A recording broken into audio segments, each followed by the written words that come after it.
Perseus was the ancestor to the royal houses of Mycenae, Picus Fabula. Known to be the hero who slain Medusa, even with this, his family was not the best.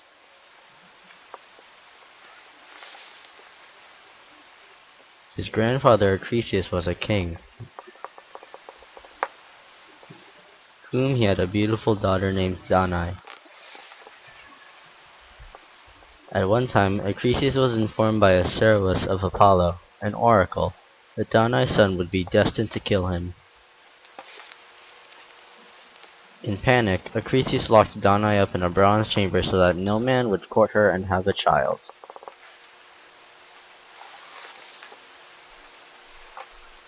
As Danae was trapped in the bronze cell, Zeus in the form of a golden shower went through the one window of her chamber and impregnated her. After that, poof, Perseus was born. Acrisius about of what happened. He sent out both Danae and Perseus out to sea. Through the dangerous waters, they managed to reach the shores of Seriphos safely. There, both Danae and Perseus met Dictys, a fisherman of the island who was the brother of the king. Danae and Perseus met the king, Polydectes, who ruled Seriphos. On the island, Perseus grew up to be a very strong man. The longer they kept their time on Seriphos, however, Polydectes started Amara at Danae and asked her in marriage. Sadly, he was turned down. Polydectes would have arranged forced marriage if it wasn't for Perseus, who was always protecting her.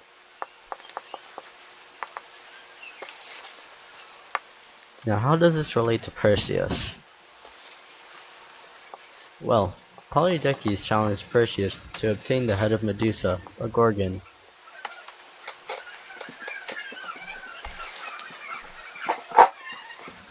This was difficult for Perseus in that he could possibly turn to stone and die.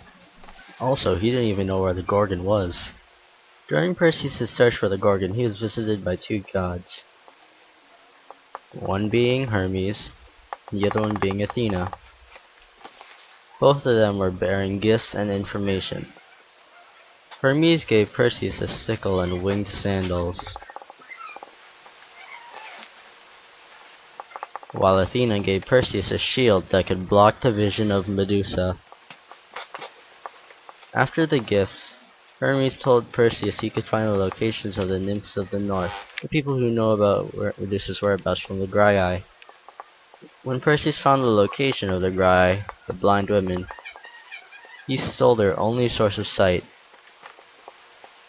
After taking their only oculus, he demanded the nymph's location in return of it. Next were the nymphs. The nymphs gave Perseus the locations of the Gorgon. Not only that, they gave him gifts of a cap of darkness which would grant Perseus invisibility and a magic wallet. Perseus, after that, went onward to the island where Medusa lived. While fighting Medusa, he avoided her vision by using Athena's shield.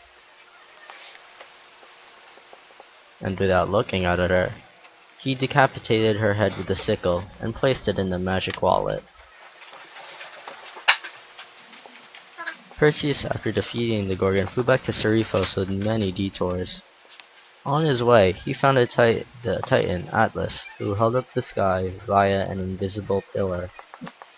The pillar was so heavy that Perseus turned the Titan to stone so that he wouldn't have experienced the burden. On his way back to Seriphos, he spotted something. There, he found a girl named Andromeda chained to the rock, and the sea monster guarding her.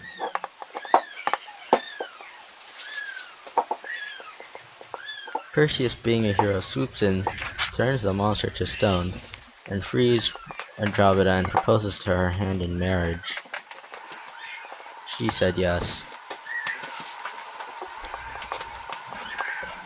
Asking permission from Andromeda's father, Cepheus was eager to marry her Philia off away.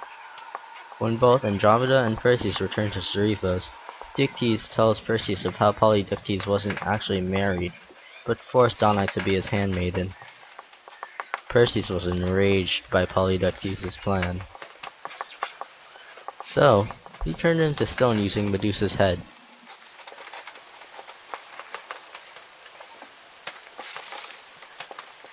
After that, both Andromeda and Perseus lived a happy life together. Wait, now what about Croesus being killed by Perseus? While flying back, Perseus accidentally killed him while throwing a discus. Well, even with this, Perseus is a real hero in his journey, and that he protects whom he loves. And with that, the end. Thank you for watching.